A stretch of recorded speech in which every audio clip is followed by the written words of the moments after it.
sono alcune centinaia di casi isolati nel Parlamento italiano, però sono tutti casi isolati. È terrorizzato, ripete come un mantra: non è la nuova Tangentopoli, non è la nuova Tangentopoli, non è vero che sta tornando Tangentopoli. Perché? Perché si era appena messo al riparo nel 93 a causa di Tangentopoli, se gli riesplode sono dolori. Non è la nuova Tangentopoli, non è vero che è la nuova Tangentopoli. Lo ripete proprio tutti i giorni per autoconvincersi che è così. E in realtà più lo ripete più la gente capisce che è la nuova Tangentopoli, e anzi gli importi rubati sono infinitamente superiori a quelli di Tangentopoli, perché dopo 15 anni di leggi vergogna, a furia di non combatterlo, il virus della corruzione è diventato una specie di mostro genetico. È una corruzione OGM ormai quella che abbiamo. Si è fortificata grazie alle leggi vergogna che sono state fatte perché non venissero più scoperti gli autori dei reati e non venissero più puniti. Però Berlusconi l'ha capito prima degli altri, perché sebbene abbia il naso finto, ce l'ha ancora meglio di tutti quelli che ce l'hanno vero. E quindi ha intuito che bisogna cominciare a dire legge anticorruzione, liste pulite, moralità. La legge anticorruzione viene presentata da un noto corruttore. Ecco, è un fatto tra l'altro che ci renderà leggendari nel mondo, verremo studiati nelle università. C'è un paese dove un corruttore ha fatto una legge anticorruzione. Adesso manca solo che un pedofilo faccia una legge antipedofilia, per dire, no? Perché però è interessante come esperimento, è una forma omeopatica di anticorruzione. La si affida al corruttore. Quindi nessuno di noi fino a qualche mese fa si sarebbe immaginato che Berlusconi avrebbe fatto o promesso una legge anticorruzione. Sono segni di debolezza. La legge sulle intercettazioni non è un segno di forza, è un segno di debolezza. Magari gli riesce di farla, poi è completamente incostituzionale, quindi verrà cancellata o dalla Corte europea o dalla Corte Costituzionale. Ammesso che riescono a farla, perché stanno cambiandola tutti i giorni. Berlusconi è furibondo, ha detto è un colabrodo questa legge. Ogni giorno aumentano le pene, poi le diminuiscono, poi le cambiano. Io non capisco per quale motivo la nostra categoria si fa umiliare in questo modo. Sembra che siamo lì a mendicare un giorno in meno di galera, 10 euro in meno di multa. Ma la approvassero la più vergognosa che gli viene in mente. Ma lasciamogliele fare le più luride possibili queste leggi. Più sono luride, più ci sono speranze che vengano buttate fuori dalla Corte Costituzionale, più ci sono speranze che questi paghino pedaggio. Invece leggo con sgomento che c'è il capo dello Stato che vigila. Dio ce ne scampi del capo dello Stato che vigila. Ogni volta che vigila li aiuta a sistemare meglio la porcata e poi gliela firma. Io spero che non vigili un bel niente, che gliela lasci approvare la più lurida possibile, così ci sono più probabilità che non passi questa roba qua. Ma cosa siamo, degli accattoni? La libertà di stampa si misura a centimetri? Si misura a grammi? Possiamo accettare che ce ne tolgano un po' alla volta? Possiamo accettare un compromesso? Toglietecene solo la metà e lasciatecene metà? Lasciateci scrivere con la mano destra e noi ci leghiamo la sinistra dietro il braccio? Ma che cos'è questo mercimonio, questo souk arabo che vediamo in Parlamento con i nostri rappresentanti che piatiscono favori da questi mascalzoni? Ma si possono piatire dei favori da questi mascalzoni? Vogliono chiudere la cronaca giudiziaria e la chiudano, e noi il giorno dopo pubblicheremo tutto esattamente come il giorno prima, ci faremo processare, gliela faremo bocciare dalla Corte Costituzionale e chissà che non sia la loro tomba.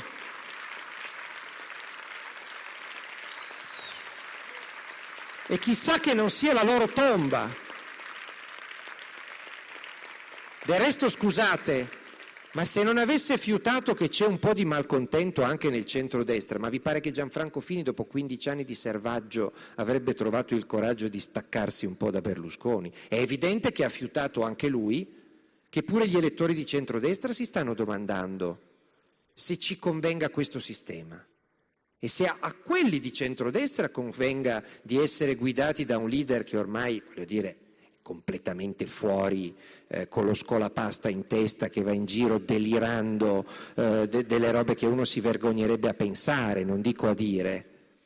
Chissà che il giorno in cui l'hanno visto alla conciliazione lì all'auditorium non abbiano avuto questa illuminazione di dire: "Oh, guarda, uno di destra che parla di politica".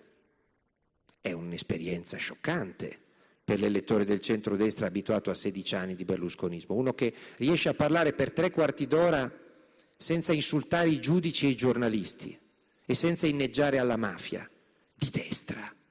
Hanno persino scoperto che uno può essere di destra senza essere a favore della mafia e dell'evasione fiscale e senza volere chiudere trasmissioni televisive e giornali sgraditi. E senza voler impedire a Saviano di scrivere di Camorra senza insultarlo perché così fa i soldi a spese della Camorra. Cioè, hanno visto questa roba e chissà che non sia venuto in mente che esiste una destra che non sta con la mafia, con l'evasione fiscale, con la corruzione. Chissà che non gli sia venuta in mente questa cosa. Se Fini ha preso l'iniziativa vuol dire che ha capito che è il momento, forse che era l'ultimo momento buono prima di trascorrere l'eternità al servizio del Cavaliere, di andare in pensione quando quell'altro avrà 250 anni e ibernato si farà eleggere Presidente della Repubblica alla memoria. Probabilmente è interessante anche per questo momento, perché c'è movimento soprattutto a destra, anzi tutto il movimento che c'è è a destra, tutto il movimento che c'è è a destra. Dall'altra parte non si sa.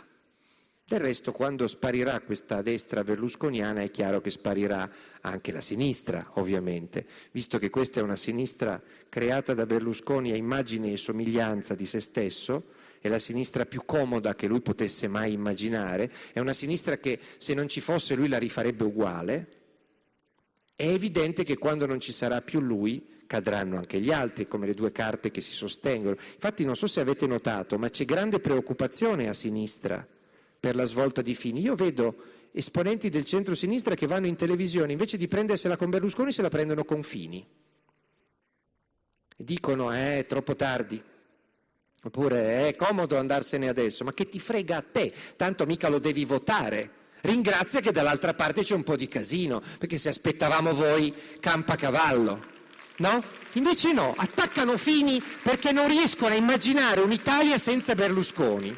Io penso che invece lo sforzo che noi dovremmo fare è proprio quello di cominciare a immaginare un'Italia senza Berlusconi, perché se la Prima Repubblica è crollata, e noi nell'entusiasmo che era crollata la Prima Repubblica non ci siamo accorti in che mani stava finendo la Seconda, cioè il peggiore cascame della Prima, travestito da nuovo che avanza, mentre era il vecchio che era avanzato, magari stavolta ammaestrati da quell'esperienza, per chi se la ricorda o per chi l'ha studiata, forse riusciremo a riempire il vuoto che si sta creando con questa crisi di sistema con qualche contenuto un po' migliore, anche perché i vuoti in politica non esistono. Se c'è il vuoto qualcuno lo riempie, l'altra volta l'ha riempito Berlusconi.